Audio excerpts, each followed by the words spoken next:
नीले सियार की कहानी। एक बार की बात है, जंगल में बहुत तेज हवा चल रही थी। तेज हवा से बचने के लिए एक सियार पेड़ के नीचे खड़ा था और तभी उस पर पेड़ की भारी शाखा आकर गिर गई। सियार के सिर में गहरी चोट लगी और वो डर कर अपनी मांद की ओर भाग गया। उस चोट का असर कई दिनों तक रहा और शिकार पर नहीं जा सका। खाना न मिलने से सियार दिन प्रतिदिन कमजोर होता जा रहा था। एक दिन उसे बहुत तेज भूख लगी थी और उसे अचानक एक हिरन दिखाई दिया। सियार उसका शिकार करने के लिए बहुत दूर तक हिरन के पीछे दौड़ा, लेकिन वह बहुत जल्दी थक गया और हिरन को नहीं मार पाया। सियार पूरे दिन भूखा प्यासा जंगल में भटकता रहा, लेकिन उसे कोई मरा जानवर भी नहीं मिला जिससे वह अपना पेट भर सके। जंगल से निराश होकर सियार ने गांव की ओर जाने की ठानी। सियार को उम्मीद थी कि गांव में उसे कोई बकरी या मुर्गी का बच्चा मिल जाएगा जिसे खाकर वह अपनी रात काट लेगा। गांव में सियार अपना शिकार ढूंढ रहा था, लेकिन तभी उसकी नजर कुत्तों के झुंड पर पड़ी जो उसकी ओर आ रहे थे। सियार को कुछ समझ में नहीं आया और वो धोबियों की बस्ती की ओर दौड़ने लगा। कुत्ते लगातार भौंक रहे थे और सियार का पीछा कर रहे थे। सियार को जब कुछ समझ नहीं आया तो वह धोबी के उस ड्रम में जाकर छुप गया जिसमें नील घुला हुआ था। सियार को न पाकर कुत्तों का झुंड वहां से चला गया। बेचारा सियार पूरी रात उस नील के ड्रम में छुपा रहा।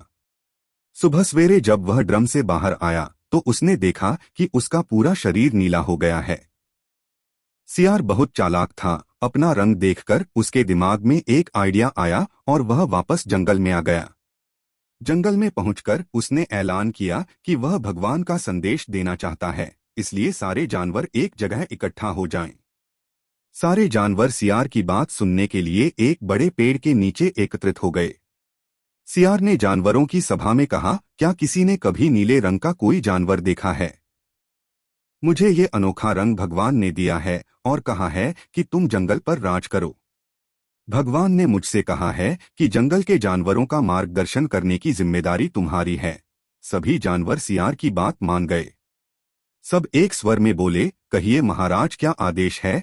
सियार ने कहा, सारे सियार जंगल से चले जाएं, क्योंकि भगवान ने कहा है कि सियारों की वजह से इस जंगल पर बहुत बड़ी आपदा आने वाली है। नीले सियार की बात को भगवान का आदेश मानकर सारे जानवर जंगल के सियारों को जंगल से बाहर खदेड़ आए।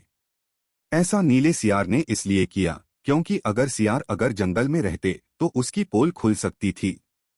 अब नीला सियार जंगल का राजा बन चुका था। मोर उसे पंखा झलते और बंदर उसके पैर दबाते।